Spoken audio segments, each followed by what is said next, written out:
Eu quero até trazer mais uma manifestação do Tarcísio, que avisou que a greve não vai acabar com os planos do governo de efetuar as privatizações. Vamos acompanhar. Quais são as linhas que estão disponíveis hoje, que estão funcionando hoje? A linha 4, que é concedida, a linha 5, que é concedida, a linha 8, que é concedida, a linha 9, que é concedida. Justamente as linhas concedidas são as que estão funcionando.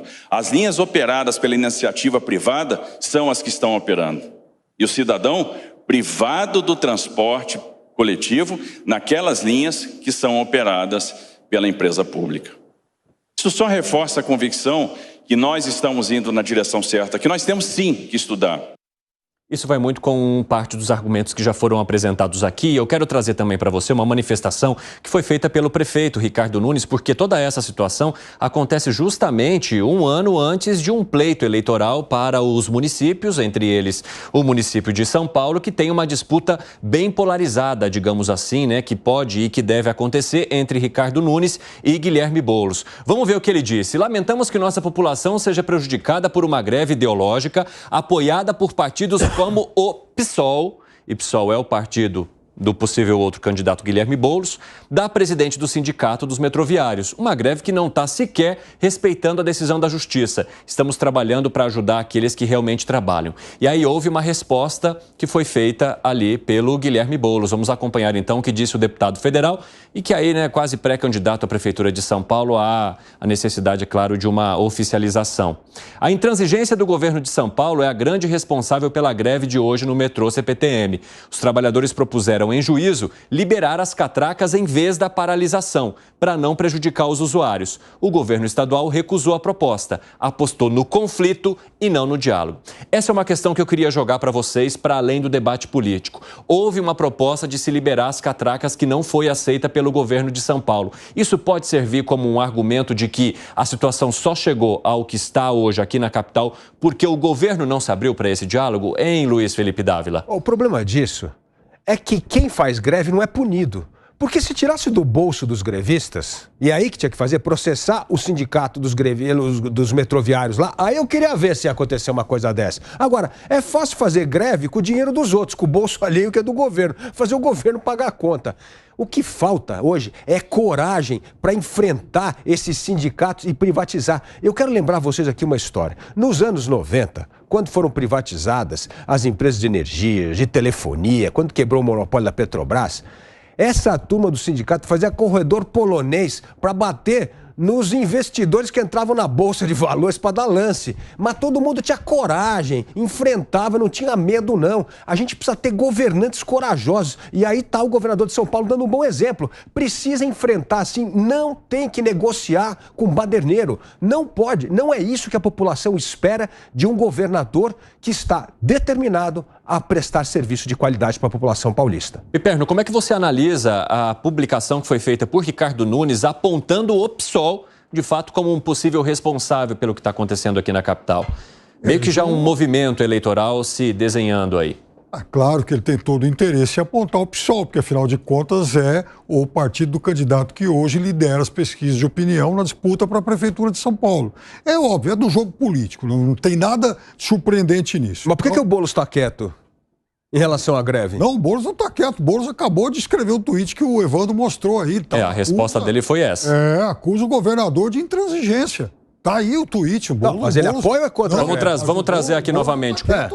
Colhem para mim aqui no nosso telão o que foi dito por Guilherme Boulos, que, aliás, nós o entrevistamos ontem aqui no Direto ao Ponto. A intransigência do governo de São Paulo é a grande responsável pela greve de hoje. Os trabalhadores propuseram um juízo liberar as catracas em vez da paralisação para não prejudicar. O governo estadual recusou a proposta, Fábio Piperno. Ou seja, quieto ele não está. Você pode discordar da posição dele, mas ele está tomando partido, sim. Ou seja, socializar o prejuízo. Não é socializar fazer a gente pagar todo mundo na conta. É uma questão de exatamente pressionar o governador para que ele converse. Não. Veja, o que esse movimento reivindicava é conversar. Não, o que esse movimento reivindicar é suspender a privatização. Vamos conversar. Até porque ele quer. Tem que entender como é que vai ser a privatização. Eu falava do Rio de Janeiro, não é só devolver. Porque no Rio de Janeiro, inclusive, antes de devolver, fecharam várias estações. E para reabrir isso agora? E para remontar a malha ferroviária? Eu acho que você devia ir ao Rio de Janeiro conversar com os cariocas o que eles acham da SEDAI privatizada.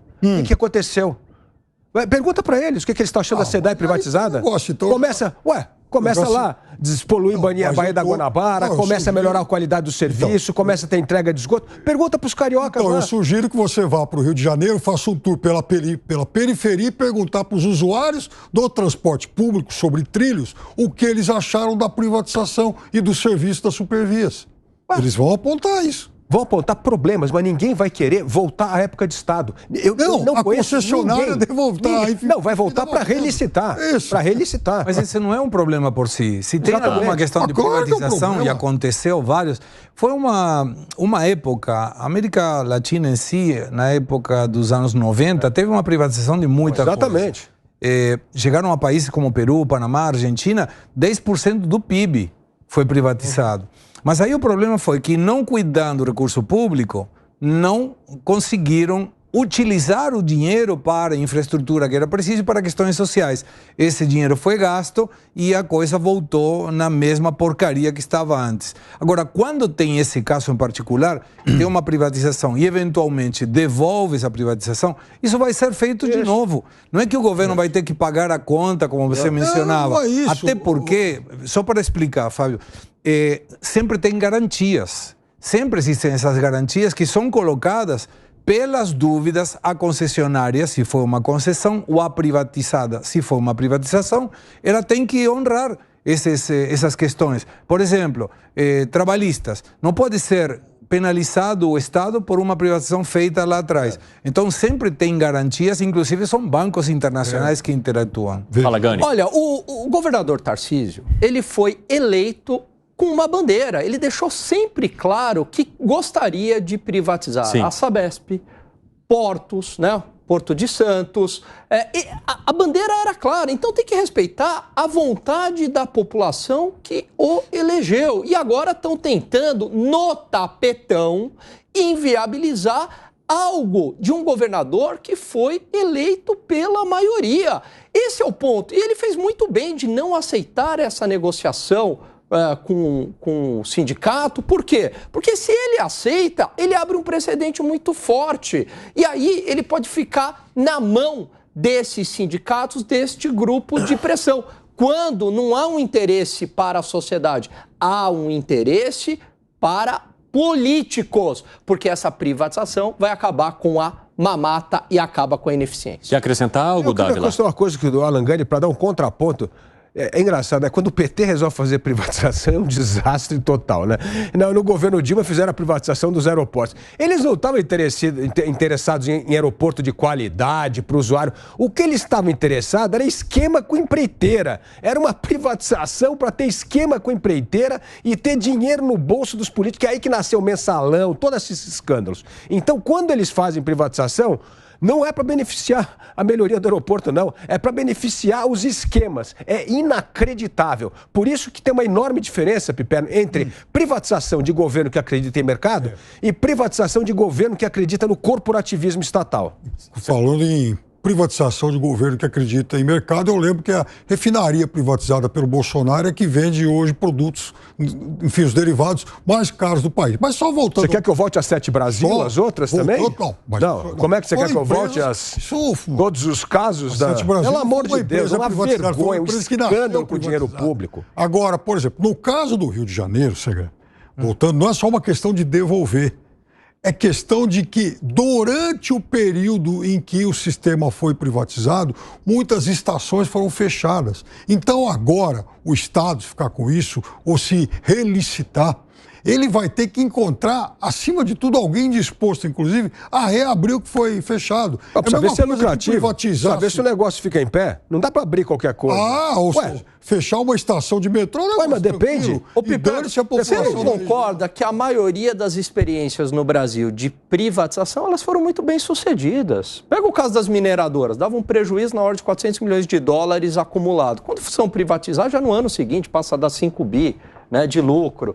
Então, assim, você tem uma série de Light, por experiência. exemplo, tem um monte. Ali é um caso diferente, um caso de polícia. Ali, se fosse ou não privatizado, você tem que resolver um caso de polícia primeiro, dos gatos lá. Vamos lá. Né, a linha 9 do trem de São Paulo, que é uma estação vagalume, a que mais para, é uma exceção. A Light, é um caso de polícia. A Supervias, pode ser devolvida. Segredo, arremate. Uma questão que me chama a atenção é que se a justiça determina alguma coisa favorável aos direitos da esquerda, viva a justiça. Agora, nesse caso, a justiça determinou que parasse a greve e não foi aceita. Então, aí como que fica? Sim, está se arrastando e há a possibilidade ainda de não se chegar a um diálogo até amanhã. Tem coisas, né, Evandro, que é o cumprimento de contrato. O Pipera acabou de mencionar a Light. 58% da eletricidade no Rio de Janeiro é gato. Se gato, como é que você vai ter uma concessão se mais da metade é gato? É óbvio que não vai ficar em pé, nem com iniciativa privada, nem com o gestor mais competente do mundo. É isso que o Estado tem que fazer valer os contratos firmados. E não aceitar que tenha gato de 58% na distribuição de energia no Estado. O gato nasceu depois que foi privatizado, não tinha gato antes. Não, lógico que tinha. Mas o ponto é que você tem que fazer valer o contrato. E valer o contrato tem que subir nas áreas, nos morros, que é controlado por milícias e tráfico, para fazer cumprir a lei, que é cobrar a conta de luxo.